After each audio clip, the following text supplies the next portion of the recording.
A major shipping titan is setting up its anchor along the Mississippi River in Jefferson Parish. T. Parker Host announced today it will relocate its headquarters from Norfolk, Virginia to Avondale. So the company hopes to continue its 100 years of importing and exporting goods, but now with a better focus on the Mississippi River.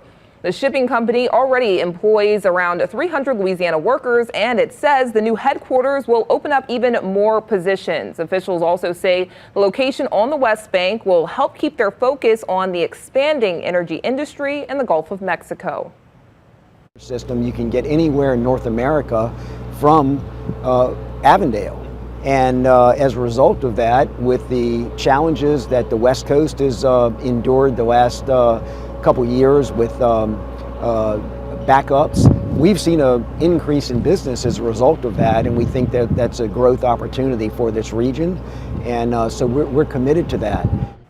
The Avondale site will also have space for manufacturers, and so far officials say a wind turbine company and a palm oil company have already signed up to set up shop.